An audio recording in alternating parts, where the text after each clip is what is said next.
right, what it do, what it do. This is Noah G, the one, the only, the host of the most. Welcome to the Tomato Sauce Wrestling Show. A little bit of a switch up from usual.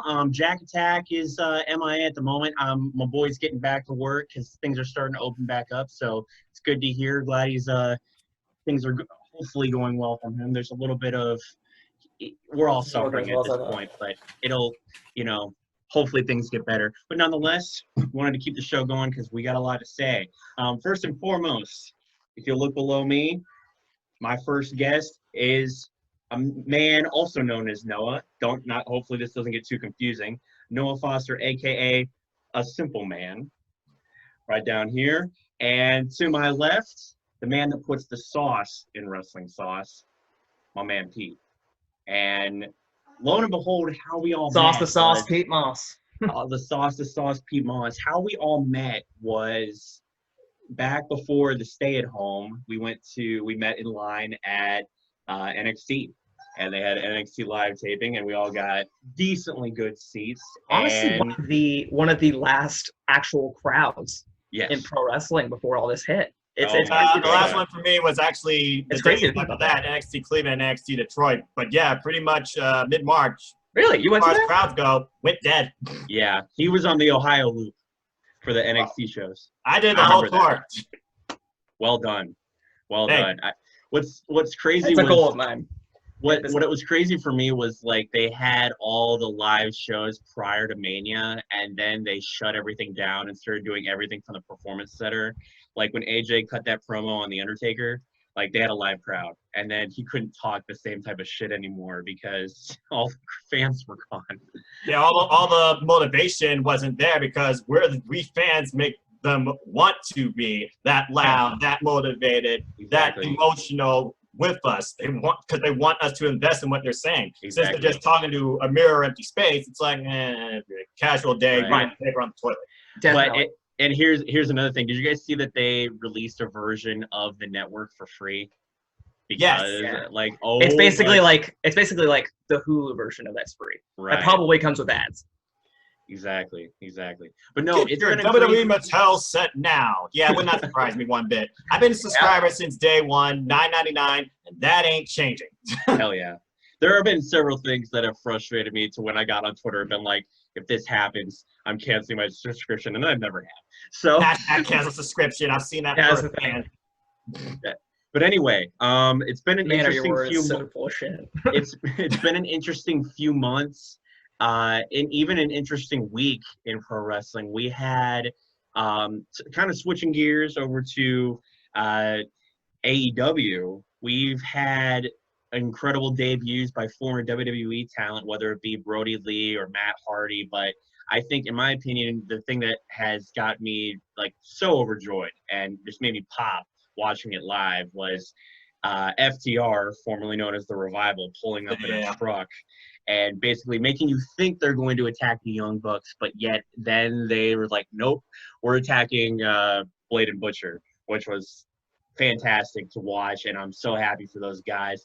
Did you guys able to see that live, or were you guys watching replays, or what was going on there? I watched it live. I watch AEW Dynamite live every week, and as soon as I saw it, and I literally went, "Holy shit!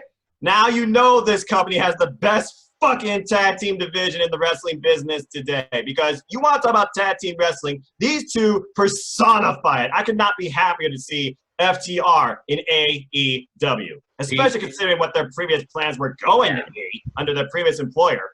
Yeah, exactly. Pete, what you I was able to catch some highlights of it, and I'm extremely happy for. Okay, so which one's which as far as names go? Because that's still something I'm having trouble keeping. You're probably still thinking Dash Wilder and Scott Dawson. I understand.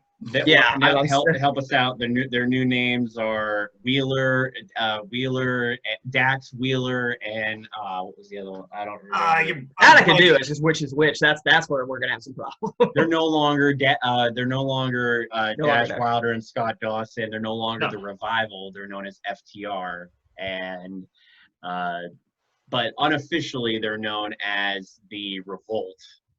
not the Revival, but it's FTR is their like official AEW name.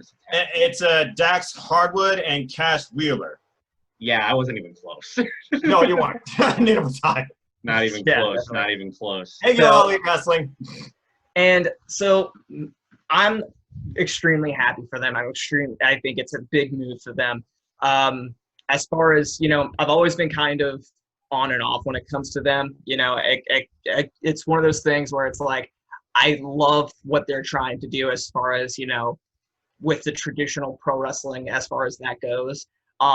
My only criticism when it comes to them has always been that, you know, it's all, you know, I don't want to just see them just make the fact that they're, you know, traditional pro wrestlers just be their shtick. My sincere hope is that I see way more evolution from them when they come into All Elite Wrestling, and I really think that that's going to happen for them here.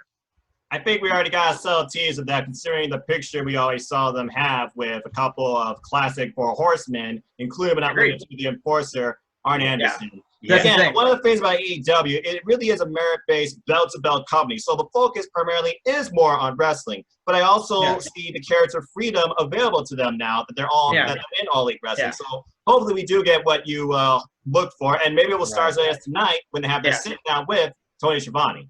Exactly. Yes, definitely. One of the things that I've always liked about them, even in their time in WWE, despite who they were employed by, despite their bosses, despite how constricted they were to be able to do what they were, and despite the fact that for most of their time in the company, they were underutilized. They did get some championship wins, and they did get some championship, I would say halfway decent. Yes, but they still get the whole belts. The one thing that I liked, and I'll never forget this for as long as I'm a wrestling fan, for as long as I live, is that there was a moment when they first showed up on Monday Night Raw and their first promo, their first interview, the fans were like, do we cheer them? Do we boo them now? Because they were kind of becoming more heels. They came off to me and was like, oh, these guys are real. Like, these guys are like, there's no gimmicks, no bullshit. They're like, we're going to bring back tag team wrestling into the mainstream. We're going to make it hot again. And I think it became clear after their time that they're like, we can't do this in WWE. We got to go. And they were finally granted their release. Comedy skits like Uzi Hot, and to go off your point, their debut was really against the team that defines what you were talking about, that they basically stand against. Cartoony, humor, not taking yourself seriously, or maybe not even taking Titan Wrestling seriously. They went up against the New Day and knocked over their ice cream cart. I was like, thank you. Right. Pete, you looked like you were about to say something. My only I totally agree. Like, when it comes to, you know, they pretty much went against the grain when it comes to everything in WWE. And it wasn't like, it seemed as if, you know, tag team wrestling for them was always going to be a sideshow unless you were specific, you know, tag teams. Like, it seemed like, you know, whether it was the Attitude Era, whether it was Ruthless Aggression, whether it was now, you know, Vince was only high on, you know, a handful of tag teams at a time, which if you want to have a tag team division, you're just never going to get anywhere. Right. You're never going to get anywhere if you only are looking at the New Day. You're never going to get anywhere if you're only looking at the Miz or John Morrison. Yeah, and, you know, I think so highly of the New Day. I think so highly of Miz and Morrison, but they cannot carry the tag team division on their backs. Just like FTR, they're not going to be able to carry the tag team division on their backs. The Young Bucks aren't going to be able to carry the tag team division on their backs. That's what AEW knows, is that all these guys together are going to do it together. And I think that's the one distinguishing factor between WWE and AEW, because I think AEW has a firm grasp on the fact that it's not a one-man show. It's a team effort. Each division, it's a team effort. In WWE, it's like, how do we make certain talent shine? And we got to put most of the focus on them. And we have to get the guys that face them in matches, make those stars look hot. And that is what causes people to leave WWE, is because people are tired of losing and not getting anywhere. And what sucks, it wasn't always like that, because at one point, the Revival was getting the rub from Randy Orton. Yeah. We're talking about a 13-time world champion. Yeah. So at one point, it looked like they were going somewhere. That was hot. I was all for that. Sure, we were getting FTRKO. And that's what Orton was lobbying for. Yeah. Exactly. Like, I don't know what happened. Like, it was like there and then gone in the blink of an eye. Right. What the hell happened? This brings up an interesting topic, though, and one of the things that I've been thinking about, and I was seeing a lot of this after they debuted last week. with all the talent that has jumped, and including Cody, including John Moxley, who I'm like huge fan of right now, and I'm thinking he's world champion. And he thankfully got out of there. Matt, Brody Lee, FTR. I think I've lost track. Everybody that's left WWE and now joined Chris Jericho. I mean, got like. I say, let's show me on. Right, exactly. Has AEW become WCW 2.0? It's a hot topic. Pete, I want to start with you. Noah, I know you're brainstorming down there. I can see it on your face. But Pete, you start. You're good. Well, here's yes and no, because here's the thing. At the end of the day, when you're going to hear a lot of people, and you probably already have, that will say, like anytime, WWE starts to get better. And then you'll have those people go, oh, it's because, AEW is starting to get better. That's like one of my biggest pet peeves. Because at the end of the day, I hear that my one absolute comeback, not even much a comeback, just a response to that every single time is, congratulations. You literally just described the Attitude Era. Mm-hmm. Like that is what the WWF at the time had to do in order to get better, because the NWO formed. If they didn't do something, they were done. And Bret Hart was gone. Scott Steiner was gone. Kevin Nash, Scott Hall, they all left. Like if they didn't do something, they were down in flames. And WWE has had some pitfalls in the past, but you know what? I've also done a lot of things right. First of all, we're seeing the Bobby Lashley that we wanted to see when he came back 2 years ago. Oh. I honestly believe that we are right now. Yes. I fucking love the Bobby Lashley that I am seeing right now. I really do. Yes. Yeah. Absolutely. But to answer your question, I'm half and half on it. Yes and no. Because at the end of the day, they're lighting a fire under WWE's ass. And it's making WWE at times light a fire under AEW's ass. And it's giving us the pro wrestling we want. And it's not just them. Impact, NWA, pretty much every single promotion right now in this. Impact, Ring of Honor, New Japan. Yes. And honestly, like last year, I went to a Ring of Honor show at the very, at the very venue that we were just at.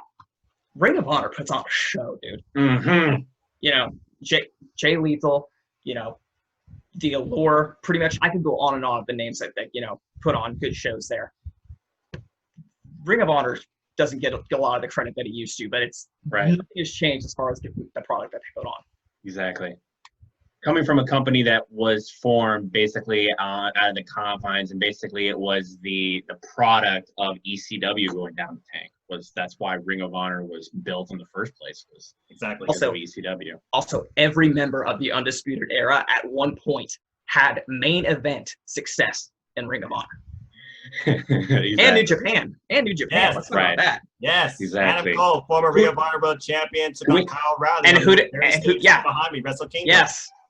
Really quickly, we need to acknowledge this. We're all wearing different faction shirts right now. I'm rocking Kenny Omega, the Young Bucks, the Elite. We got NWO from Pete, and then we got the Undisputed Era with Noah. But Noah, you said I wanted to hear your thoughts as well about AEW possibly, and has it, in your opinion, become WCW 2.0?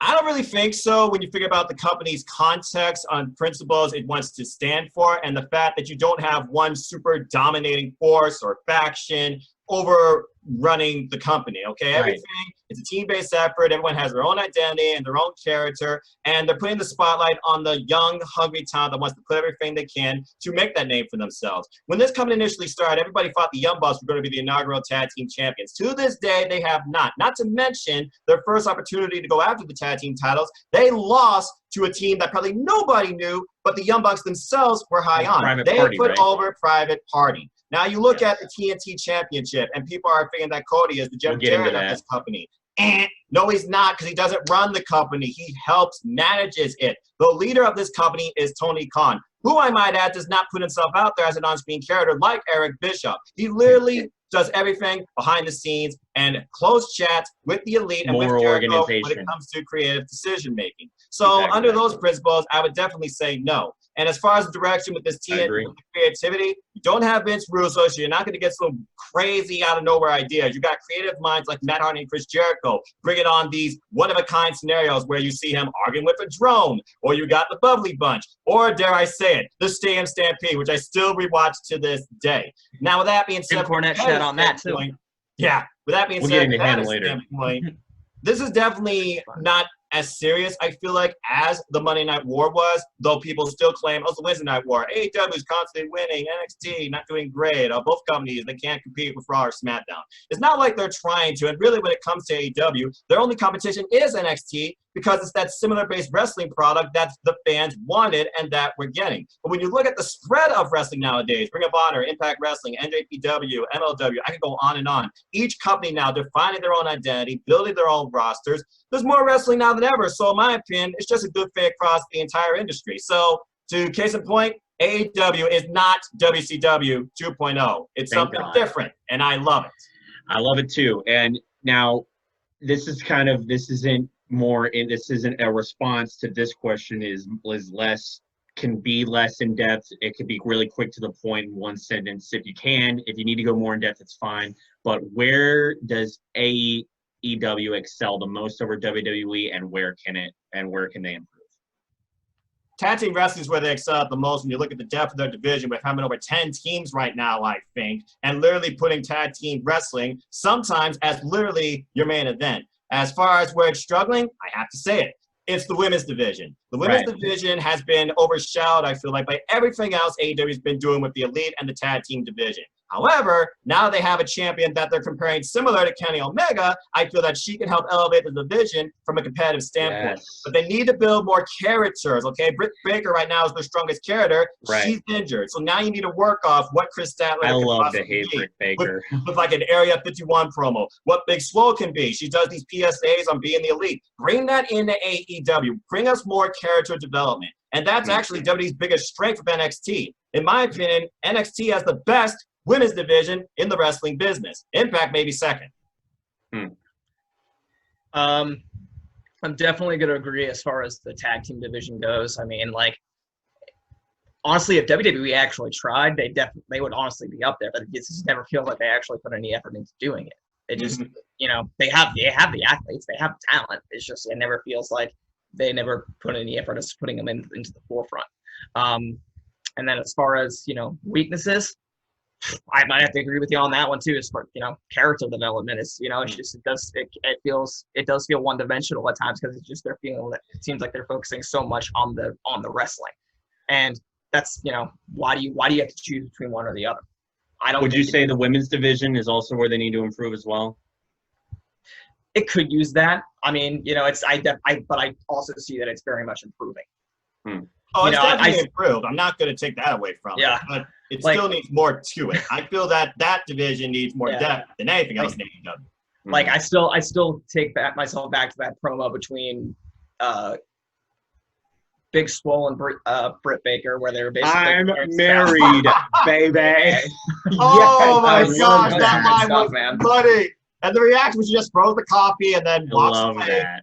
Yeah, I knew that match had to be coming. I bet you it wasn't for what we were facing. That match would be happening right now. Yeah. I need a finish to that. Yeah, that was good stuff, man. That was good stuff. Now, and this is also a really quick question: who is the number one in AEW? It's really quick to the point. Who is the person we all love to hate in AEW right now? MJF! Yes. If he's better than you and you know and he saw the earth, MJF! Yes, Simple as that. Did you guys saw either heard and saw the interview where he called in to Bust It Open, and because after the comments he made about Dave Greco on Twitter, I was watching that for weeks. Dude, Bubba Ray Dudley called him a pussy. Called Dave LaGreca. and then LaGreca gets banned from AEW because he hates on Star Wars. I love that shit too. But anyway, this is I still have some debates on that one, but I'll keep those to myself because they're Let's not save that wrestling. for another day, Ryan. They're not wrestling related, so I'm gonna keep those to Exactly. myself. In AEW, this is a thought I was having as well. In AEW, I don't want, because this can go into another long conversation again, but does kayfabe, from what we remember it being in the 80s and 90s, does that somewhat exist in AEW? Because it's clear it does not exist in WWE because of the amount of social media each of the talent uses, as well, and the blur between reality and what's on storyline. But in AEW, to me, it seems like that what is happening on air is happening also on social media, and there's this line that you don't like. The heels and the baby faces, like, from what I understand, aren't seen in public together in AEW. Like, MJF, from what we know, is not kicking it with Cody Rhodes anymore, even if they were friends in real life. You know, like, that shit, like, to me, I still remember stories of Ricky the Dragon Steamboat meeting Ric Flair in a gas station and, like, spinning him around. He's like, you ever pull that crap again, your family won't be able to recognize you. And he did this in public, and it was like the 70s, and, like, there were fans around the windows, and I'm like, why isn't it like this now? Like, damn it. Like, I want to see this in real life. But anyway, is kayfabe, like, kind of, like, still exists to some degree in AEW? Noah, I'll start with you. I feel like a little bit it does when you consider that a lot of the people you see on AEW and a lot of the pairings you see sometimes in AEW, Kip Sabian and Penelope Ford, for example, that's real. AEW Unrestricted has even talked about in the locker rooms, for example. You literally find Kip Sabian and Penelope Ford sitting together. So I feel like AEW is bringing that idea of a suspension of belief in a way. So I feel like, yeah, it does, to keep the answer short and simple. Pete? At the end of the day, if you put gasoline on a fire, it's just going to get bigger, and that's what social media is what social media has really done. The best example I could give would be Becky Lynch and Ronda Rousey, when when that whole thing, like, blew up. When Becky Lynch called her Rebecca Quinn. Yeah, we wondered if that on that alone, and she said, "I'm beating the shit out of you." On that alone, we wondered, like, was this taken to another level? Right, exactly. So, I personally love that rivalry. I do too. The match we never got that we should have gotten. I haven't felt something with real heat like that since CM Punk and Triple H threw pipe bombs at each other, using real names at one point as well. And now, because we have fans that take things too personally and are offended by everything, and Ronda Rousey may never come back. I mean, think about how much of her contract she's already sat out at home. Her contract is due next year. Yep. Oh, no. And she started her own YouTube channel. She's doing her own gaming type thing. And at one point, I believe she even said WWE fans are as fake as the business they watch. And people are thinking, oh, this is a work, or does she legitimately hate WWE now based on the fact she was in it? She's not entirely wrong. But think about it this way. If she's being real, and this is truly who Ronda Rousey is as a person, it's the stupidest business decision ever. If this is a character, she's swerving the fuck out. She is doing the smartest fucking thing ever, because she's becoming the biggest heel in WWE by doing this. And she's not even on screen. Right. In this day and age, is very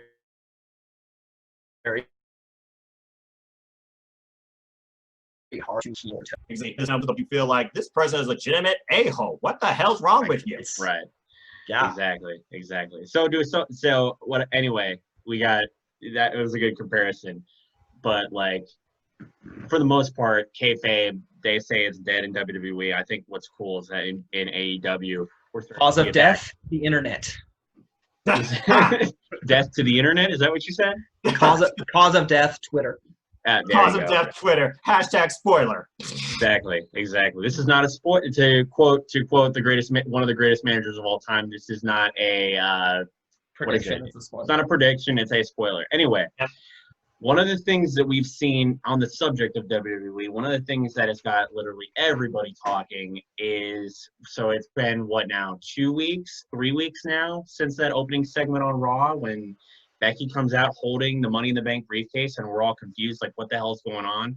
And then all of a sudden, Asuka comes out and she's like, "Why do you have my briefcase?" She opens the briefcase up and the Raw Championship's in there.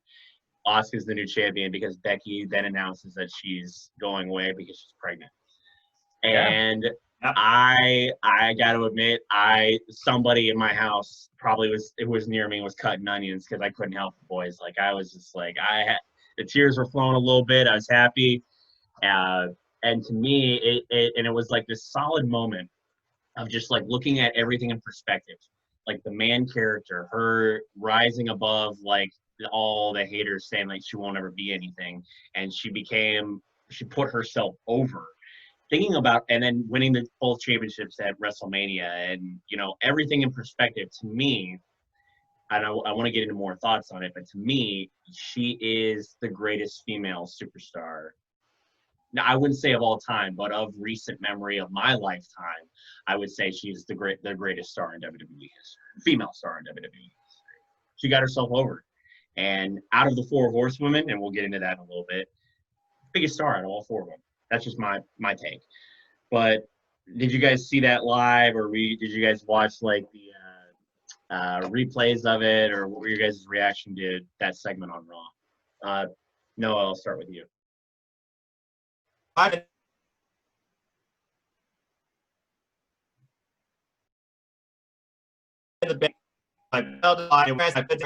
annoyed me because where were the rest of them? Then I come to Monday Night Raw to watch it live because I need to see why the hell you did this. Give me a reason to believe why I invested my $9.99 to watch Money in the Bank. And then I come out to this opener, I see Becky with the case, and she's talking, and Asuka, furious, don't blame her. And I'm like, are we going to get cash in right now? What's going on here? And then she tells me this announcement. I'm like, damn. Right. And I literally put it on Instagram. You saw my tweet on Twitter. I did watch it live, and I don't know if I have allergies, but there was something in my eye. And I couldn't be happier with the way that this played out, considering the length of a rivalry that Asuka and Becky has, and considering who really could carry Monday Night Raw in Becky's place, not only as champion, but as a strong character. So the way this played out, yes, it was emotional. It was beautiful. I loved it. And I respect everything that happened. Now, as far as your statement, you're probably absolutely right on that. She literally did good by us, the fans. It was us that helped put her over, though WWE didn't want to put her over. She took matters into her own hands, used everything at her disposal in this modern day and age to connect with everybody. People that didn't even know her. For all we know, she's one of the biggest reasons people cared about WWE for months and months, especially the women's division, if not Monday Night Raw. She was the centerpiece of Monday Night Raw. So out of the 4, based on recent work alone, I have to agree with you. But yes, I saw that live, and it was beautiful. I couldn't be happier for her. Pete fell over. We got a calf shot there. Anyway. Yeah, sorry. I was trying to changing my background. The Entourage poster is like perfect. It's like you don't see it. Brilliant. It's like literally shadowing in WrestleMania 33. The Entourage guys. It's like they're in their own private box, and you're like sitting from you're in the box seat of WrestleMania. No VR required. Vinny Chase and the boys are watching WrestleMania. The Becky Lynch announcement. Our girl's been at home for 3 weeks now, no longer the champion. A 399-day run. Damn it! Why didn't they just say screw history? We're gonna say she made it to 400. I wanted it to be 400 so bad, or I wanted her another 100 days as champion. Anyway, they could have had her go on backstage and make the announcement. Mm-hmm. I mean, she wanted to do it in front of everybody. Imagine this was in front of 16,000 people. Keep in mind, this was in an empty building. Mm-hmm. Yeah, they hadn't started, bringing the trainees to be in the audience yet. Mm-hmm. So correct. Exactly. Now, with all the love and support that she's gotten, there have also been some negative. Oh, as always is. There's always the negative. There's always the hate from that, and it's been addressed publicly by Seth Rollins. I don't know if you guys heard that at all, but no, I feel like I have a need to express my thoughts on it. We all know who Jim Cornette is. We all know what he was able to contribute as a manager and as a talent in WWE's history as a manager, you know, managing tag teams like the Midnight Express. And I think he also managed Vader at one point as well, if history tells me correctly. You know, like, so, and then to hear him make those comments and what he said on it, it got me thinking. I'm like, wait a minute. This guy genuinely believes that getting over in the wrestling business and making money is better, smarter, and More important than having a child. Does he even have kids? I was thinking that too. Like, is he married? Like, does he have kids? He had his own family. Did he try it once and fail at it? Right. Like, I mean, it's like that you have to be delusional to think that, because like it logically, and from I guess emotions kind of play a part in it as well. Like, he was like a mentor to Seth Rollins too. So right, exactly, in Ring of Honor, which brings us full circle back to what we were talking about earlier. It's like yeah. It unfortunately what it made me think of was the Kevin Owens segment with Jim Cornette. Oh God! I don't know if I'm going to see you on TMZ with numbers across your chest. And he's like, you don't have to worry about that, because the only time you're going to see numbers across my chest is when I'll get the tattoo the date you die. I'm like, yes, like Kevin Owens. God, I love Kevin Steen and Kevin Owens. Damn, that guy's good. Like, I like, in my thoughts of this, I went back to that footage. I'm like, this makes me feel better. Yeah. Anyway, like, with that though, like, I guess immediate thoughts of how you guys reacted to not only just the announcement itself of what that Becky made on Raw, but just also the pushback and the negativity it caused. Pete, I'll start with you. All right. First off, I ended up having to watch it after work because unfortunately I work closing shifts, which means I'm not allowed to have a life outside of work. Hey, you're making money. Fuck me, right? Dude, you're making money. Do the work. Yeah. You have a job right now. Like, yeah. Yeah. But so I, was, definitely touched by that as far as that goes.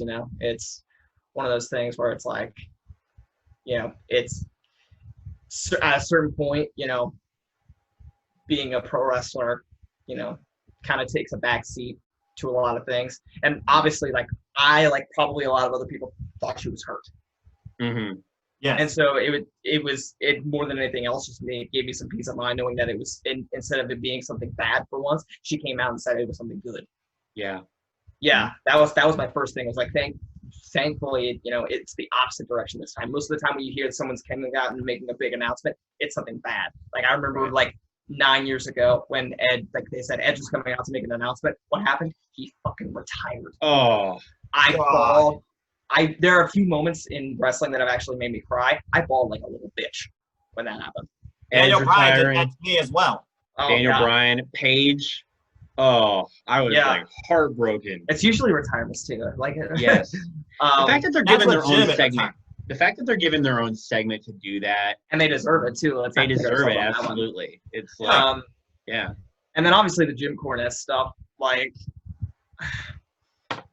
When I hear those words come out, like, when you've been in the business as long as somebody like that has, I expect someone who, like, me personally, like, I don't pretend to be an expert on the business. I am very clear on being a fan of the business. But when someone who actually has been in the business as long as Jim Cornette has been says things like that, that's when we have a fucking problem. Right. It's like, you have been in the business long enough. You should know when these things should and shouldn't be said. That's what you should know where these lines are. Mm-hmm. To me, it sounds like here's a guy who has had the taste of the limelight and the fame that comes from being in the business of professional wrestling, and with all that he needed to do to stay relevant was to say some just obnoxiously inconsiderate and rude things. Like, to me, it just looks like it was just a weak attempt to grab attention for yourself.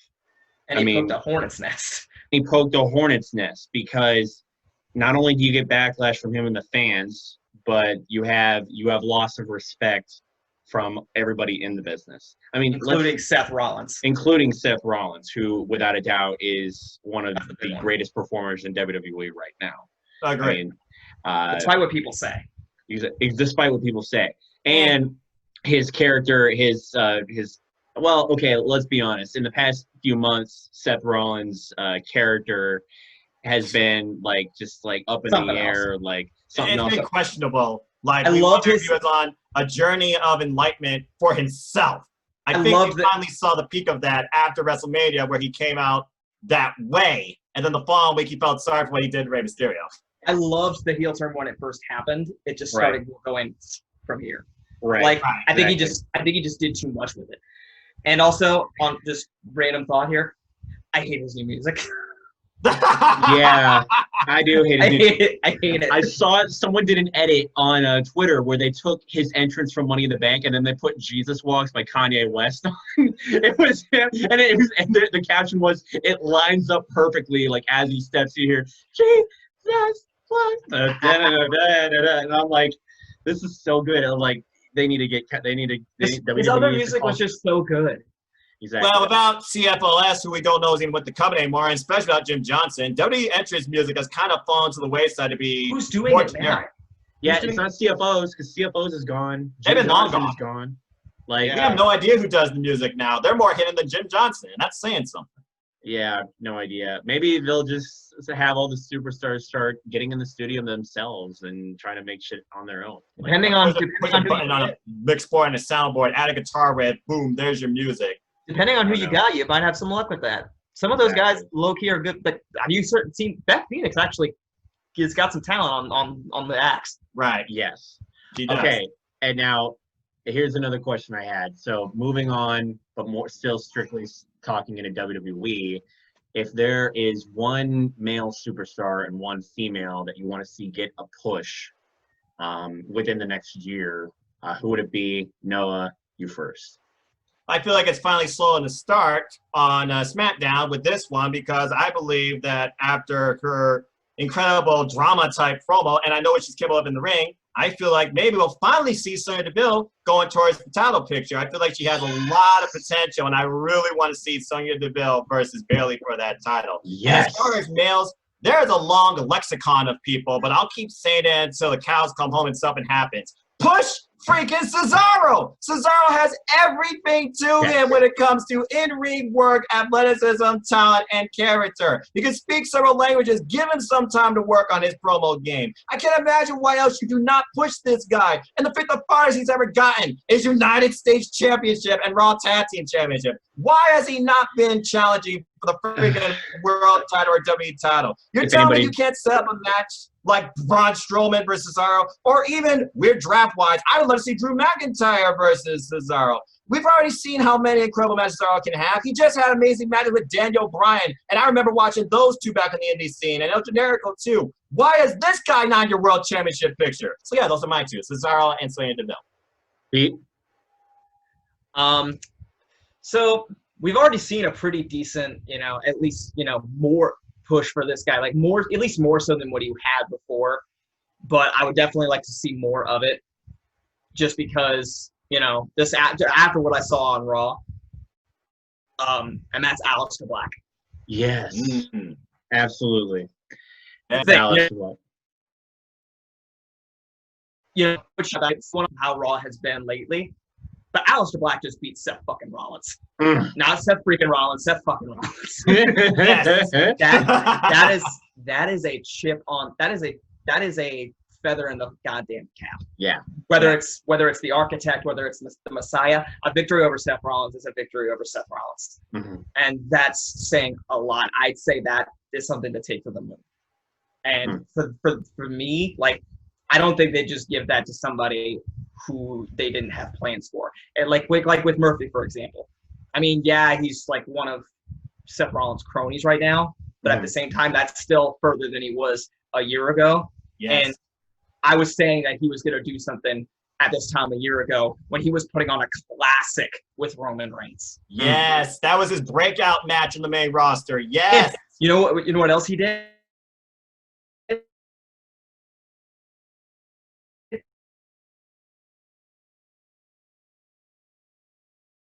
He was doing, and it's because of those two matches right there. Aleister Black, I would say, deserves a similar treatment. Okay, what about female? Female, gotta give me a minute on this one. No problem. I know. Heading to NXT right now.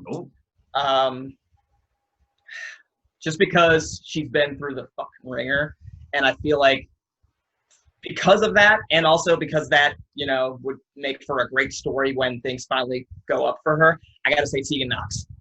Okay. There you go. Think about how awesome it'll be when she finally wins the title with all she had to overcome. Yeah. I couldn't go through a double knee surgery. I don't know about you guys. I couldn't do it. No. One of the people, and you mentioned NXT, and this isn't my answer to this question. I don't think I could. Exactly.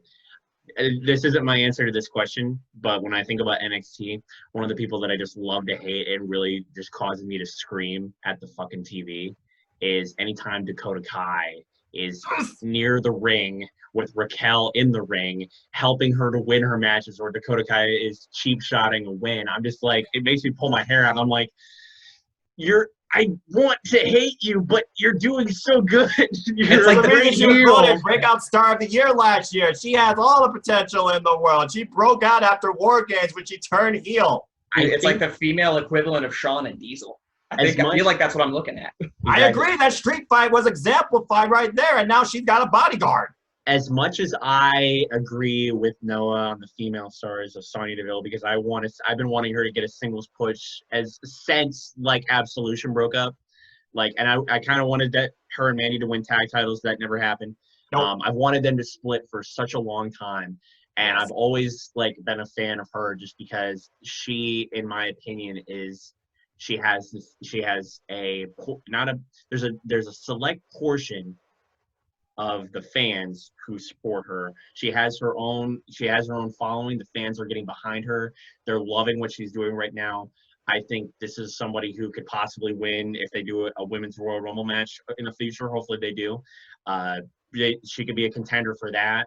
I was kind of surprised she wasn't in the Money in the Bank match, even though she had her match with Mandy that night. That's why. Dude, it was on SmackDown. The SmackDown before, they didn't even have it at Money in the Bank.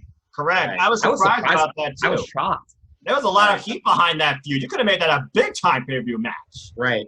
But anyway, I would have to say from NXT, I would have to say the person I want to see get a push, get a championship run, just be the biggest heel in the world is Dakota Kai, because she, I think, I didn't know. I kind of knew it was coming at that the takeover War Games match when she walks out of the ring about to go, and then she turns around and she's like, "You!" Starts beating up Tegan and just slams the cage on her leg, and I'm just like, and I knew it, but you couldn't have made that more obvious though, because she doesn't get picked for the team, and then all of a sudden there's a spot open now, and she gets put on the team. And she feels betrayed and feels like she's, to quote Sean Spears, a good hand. She's going to be like, no, I'm not a good hand. I'm more than that. And I'm going to get my revenge, and I'm going to, set out on my own path. And if I'm going to hide behind a 6 foot tall, 7 foot tall woman, so be it. If I need that to win, without a doubt. So I would say for the females, I would say Dakota Kai. For the males, because I agree with both of you. Pete, you said Aleister Black. Noah, what did you say for the guys? Cesaro. I agree with both of those. One of the guys that I really want to see get that big push, my boy Matt Riddle. Oh my God! Do I want him to get it exactly? Flicking the flip flops out, and all his sense of humor, his character. The possibility of him, there might be a possibility. I don't know what a heel Matt Riddle would look like, but it's possible if you're this cocky, arrogant guy that wins the championship. That's in there. He's been moved to SmackDown. Yeah. move to SmackDown. That match with Brock Lesnar is still lingering in there. Can it happen? That match with Goldberg is still lingering in there. Like this guy, there is so much potential that there's so much great matches with not so great workers because, well, okay, Brock Lesnar I would say is pretty good, but Goldberg, don't even get me started. That guy that's the guy who retired Bret Hart. I mean, that's all I need to say. Yeah, you said enough in that statement. Yes, I said enough in that statement. So I would say Matt Riddle and Dakota Kai, two people that without a doubt deserve push. One thing that bugs me really much so when we're talking about the topic of Matt Riddle, it has nothing to do with Matt Riddle himself, but they offered Kurt Angle to manage Matt Riddle on the main roster, and he turned him down. Wow. Yeah. Because we're talking about Kurt Angle's arguably one of Brock Lesnar's biggest rivals ever. Yes. Correct. So I feel, just personally, you got Paul Heyman running Raw, and you got Kurt Angle managing Matt Riddle. Those are two things that just, right, elevate the chances of the Matt Riddle match happening. It could have right that now, Survivor Series because Matt Riddle's going to SmackDown. Yeah, He could represent SmackDown. But right now, Brock Lesnar hates Matt Riddle.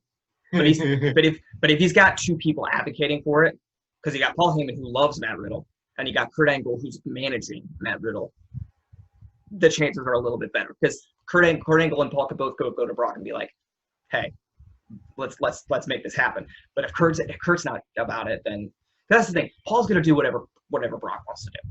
Right, exactly. Where did Kurt being involved in that steel cage match on NXT? Where did that come from? That came out of the blue. I think it was a Regal thing.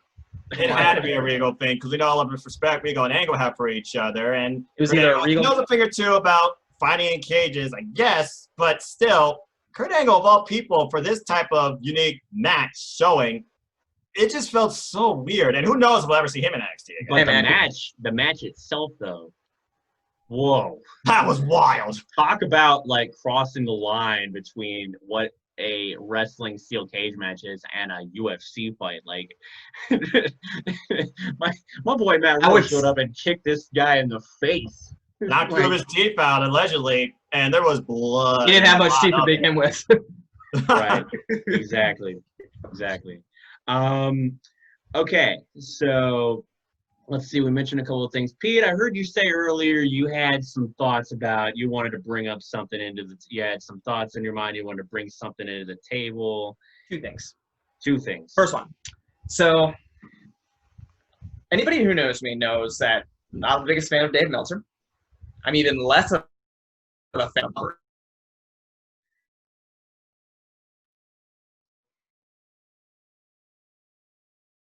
Perez.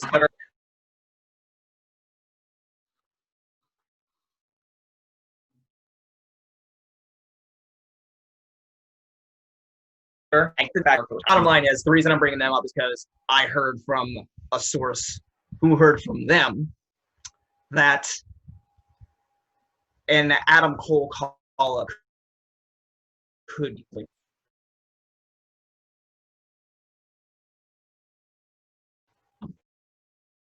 before we go the idea, thought this could be a good idea. Okay? Because we all know how main roster call-ups have been negative in the past, but they haven't always been. Let's talk about the good ones for a second. First one's probably the most obvious one right now, Seth Rollins. Right. Like, let's talk about what he's done. The first WrestleMania Money in the Bank cash in. Right. Like, that's going to live in the annals of time forever. Exactly. And I know there's other ones, like, you'll have to give me a minute. Finn Balor. Beating Brock Lesnar for 30 seconds for the Universal title at Mania. You have that night on Raw when he went for like an hour and a half or like an hour. A gauntlet match. And he gauntlet match. When people started shitting on him, they forgot about that match. Like, people can't just do that. And that's the thing. 2019, PWI #1 wrestler of the year. They don't just give that away. Right. No. And also Finn Balor. Exactly. Yes. Things that he has done. Exactly. He is another great example. First Universal Champion, former Intercontinental Champion. Like Samoa Joe, another obvious one. I mean, I know he's doing commentary right now, but he's We done have some three stuff. guys who I think would be fantastic if they were going to put all the indie guys. This is just me being my fantasy booker, and I'm like, I want to do a fantasy like team up of guys like the fucking Avengers of WWE. You got He'd be the Nick Fury of wrestling right now. yes, I want to be Nick Fury. The guy who doesn't do shit, but like he brings the group together with the call of a cell phone. Yes. So you get all the credit. No, not at all. No. I'm just the manager, and I talk to Vince and all the execs backstage, like Nick Fury. Break out the eye patch. Exactly. Break out the eye patch, and I'm having a video conference with all the WWE execs. Anyway, you put AJ Styles, you get Seth Rollins, Finn Balor, Samoa Joe, Nakamura. Who ain't doing squat right now. Yeah, exactly. Kevin Owens, Sami Zayn, Cesaro, like all these guys that are like Daniel Bryan, like you get all these guys that are like notorious in the indies, and you put them all together and you make them just not in the sense where like they won't sell for anyone. Of course, you want to be able to like sell them. Like if we have that group and Seth goes up against Roman Reigns and Roman shoots him with a Superman punch, Seth's gonna go down. Because you should. How did I miss Roman Reigns?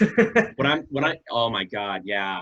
Don't even get me started on that because like I wanted that Goldberg Roman match. Yeah, we're gonna talk an hour for that. But again, the man, he chose family over risk. Nothing but respect. But we all miss Roman Reigns, all right? And I recently watched the Money in the Bank 2016 match with him and Seth in the main event for the WWE title. That Superman punch sell by Seth Rollins. And before I segue back to the Adam Cole thing, let's talk about the health issue there for a second. Sami Zayn gets stripped of his title for choosing his health and well-being. Would that have happened to Brock? Wait, was that what happened? Yeah. Yes. Because I thought what would happen was he chose to not show up because of religious reasons. Because isn't he Muslim? He's Syrian, and that applies when they go to country. I was surprised. Well, I heard it was health. I heard it was. This time it was health. Wow. If it's a religious thing, it's even worse. Yeah, it would. I mean, that's what a lot of social media was saying that it may or may not be true because he was taking that time because of a religious holiday. It might be for also health. Maybe one of those things, we'll never know. Either way, it's something that they wouldn't have done to Brock. Are they even progressing with that tournament? Like, are they still doing that right now? So AJ went ahead with the bye. That's another thing I want to talk about. We'll save that conversation because that's the second thing I wanted to talk about. Yeah, interim versus actual tournament because it's still surprising me the way they did this versus the NXT Cruiserweight one. But go ahead. Back to the Adam Cole thing. Yeah. So there's so many people that will probably say that Adam Cole on the main roster would be a bad idea. Me personally, there's no way I can think in my head that Paul Heyman or Bruce Pritchard are not high on Adam Cole right now. Mm-hmm. No, not at all. They have got to be. I know for a fact that Paul Heyman is thinking to himself, this guy, December, January, February, March, April, May. 6 months ago, this guy beat Daniel Bryan. And he also had a 20-minute match that was honestly very, very good with Seth Rollins. Mm-hmm. And like this guy is a master on the mic and is a master in the ring. Yes. And he's also been the NXT champion for how long now? 1 year. Yes. He's a Triple Crown NXT champion. Mm. Everything about this guy screams talent. Who do he held the tag titles? He was like an interim champion when Bobby Fish went down. This was right before Roderick Strong joined the Undisputed Era. When he actually joined them. That was during the Dusty Rhodes Tag Team Classic and TakeOver Orlando. So it's kind of a technicality. Or New Orleans, excuse me. Yeah, and he also did double duty. But, I feel like people are like, Adam Cole's not going to renew his contract. He's going to go to AEW. McGregor wants him in AEW. And honestly, that's still up in the air. But I feel like he would fit in on Raw. Yeah, people are talking about that. I feel like he would work on Raw because think about this. Undisputed Era and Adam Cole debuted at NXT TakeOver Brooklyn, attacking Drew McIntyre. And there's no doubt in my mind they can recreate that sort of magic and finally a follow-up to that on Monday Night Raw with Drew McIntyre as champion. We might be literally setting up our Survivor Series right there. So honestly, I feel like Adam Cole might be safe on the other rosters. Now, what you call main, B-show, demotion, that's all up to your own retrospective, okay? But that's the thing. Yeah, because I want things when you move up from from NXT, you're demoted. Now, I met Adam Cole live last year in Toronto, all right? But he told me, I'm trying to stay in NXT. Now, whether or not that mindset changed, I have no idea. And whether or not the rest of Undisputed Era will go up with them because they are a united front, that's a whole different story. Right. See, that's the thing. If he goes to the main roster, if it was me, I would want those guys with me because they established themselves together. Yes. But that doesn't mean that Adam Cole wouldn't be capable of establishing himself on his own. He's done that before. He did at Ring of Honor. Yeah, but at the same time, I want to see the prophecy get fulfilled on Monday Night Raw the same way it got fulfilled in NXT. Yeah. Think about that. Universal champion. But that's the thing.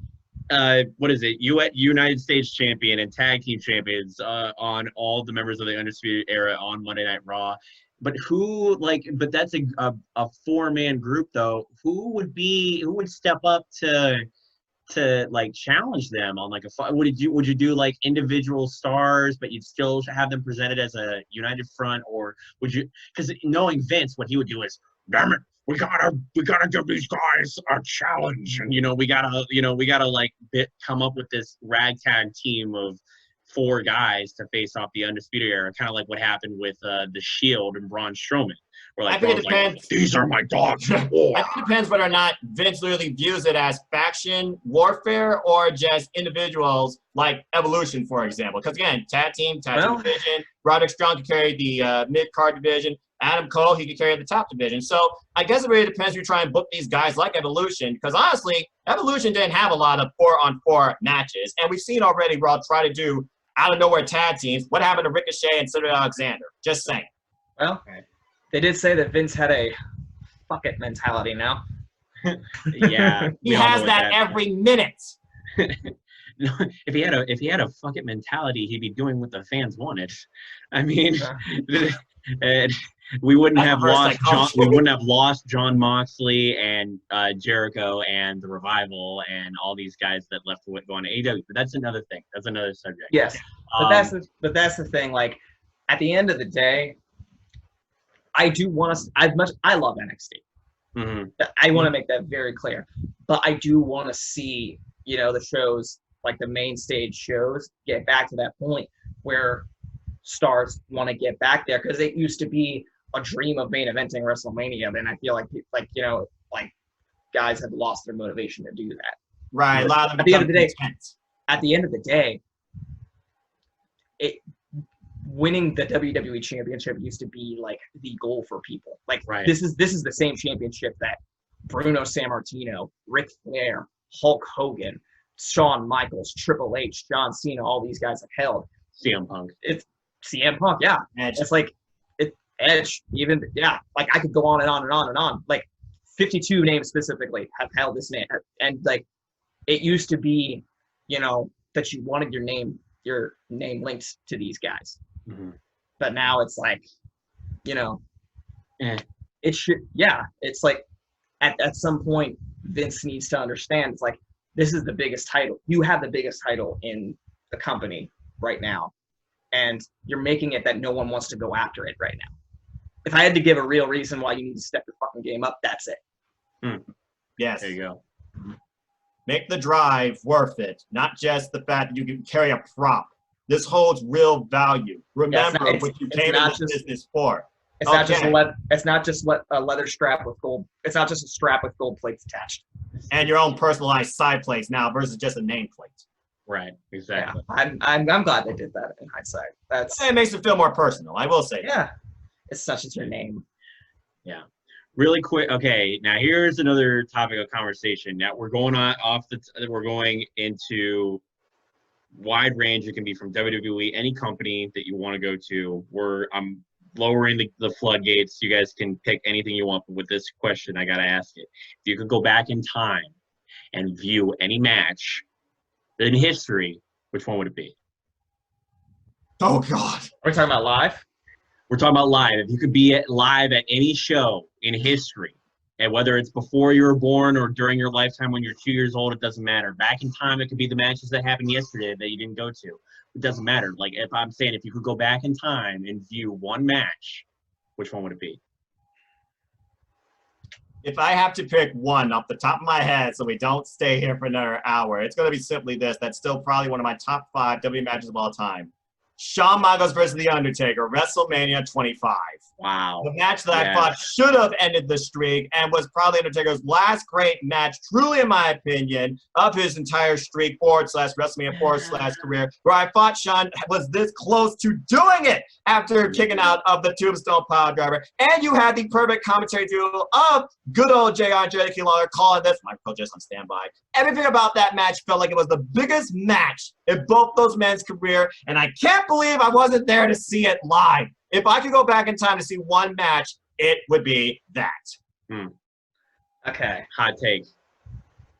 So if I could just go back and see one, it's tough because like there's another one that I was thinking about while he was talking there, but similar. But so WrestleMania 28, Triple H and Undertaker, End end of an era. Wow. Now, in my opinion, I wouldn't have had it break the streak, but I would have had the Undertaker retire after that at 20-0. Yeah. Yeah. Storybook ending. That should have been the end of it right there. The embrace up at the way- top Not of the cage, not to those take away great credit, men. not to take credit away from CM Punk and Undertaker the next year. I think that was It was the a good build up match. for that was It was a really right. good match. It was a decent match, not as good as 25 and No. 26. Mhm.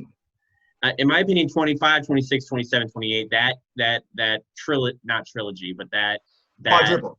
quadruple or Quadruplogy. that saga. That's perfect. That saga was like Undertaker says himself that like that was like when he like I popped like crazy when Triple H came back on Raw and like just didn't even say anything to him. And they just looked at And each it other. was But made official. Triple H just came out of nowhere. Like he like was I think he was punted in the head by Randy Orton. We hadn't or no. What happened was Sheamus. He was beaten up by Sheamus, and then like we hadn't seen him since. And then he just comes out of the cuff. I'm like, yes, and I'm like, and like I knew I was gonna get something good, but like I would agree with Noah. The 25 match was fantastic. Like regardlessly, people were like Chris Jericho regards that as the greatest match of all, like WrestleMania, if not the greatest match of all time. Hope Edge and Pete, Orton are taking notes right now. but Pete, go ahead and what what? He talked about Backlash. No. No. Wait, okay, so Pete, what? And if you could go back in time and view one, you said 28. You said the end of an era match would be yours.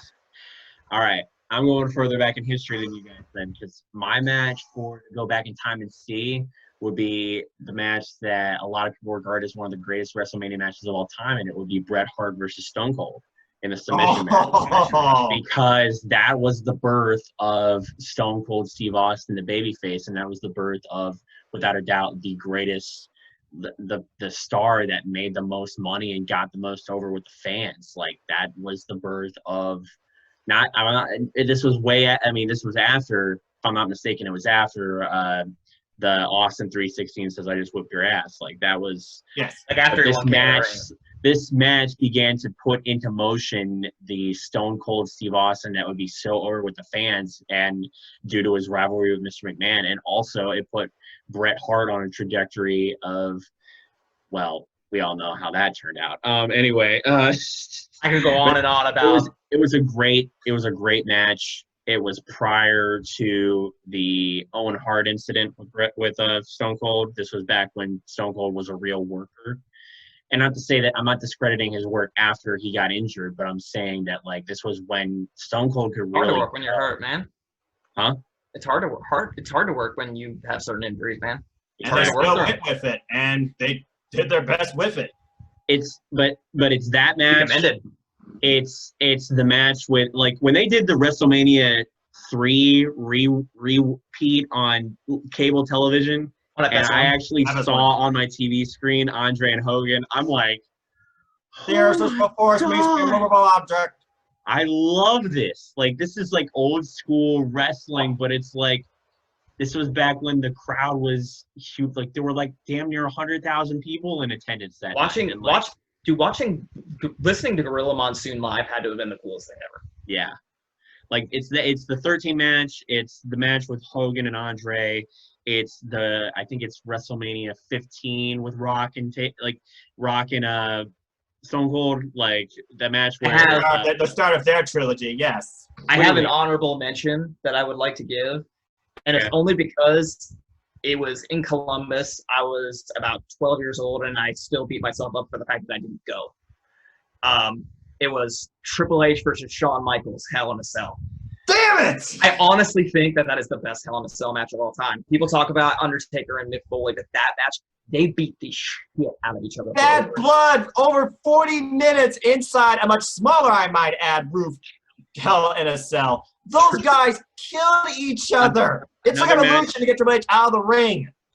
Another match that I would go back without any hesitation and see would be Eddie Guerrero versus Brock Lesnar for the WWE Championship in San Jose. I think that was No Way Out for the WWE Championship, to see Eddie win the championship. I mean, in my regard, he is, I mean, without a doubt, I would say he is also up there, regarded as one of the greatest of all time. Not so much Mount Rushmore, and I want to get into that now. There's four spots on Mount Rushmore, because there's 4 men on Mount Rushmore.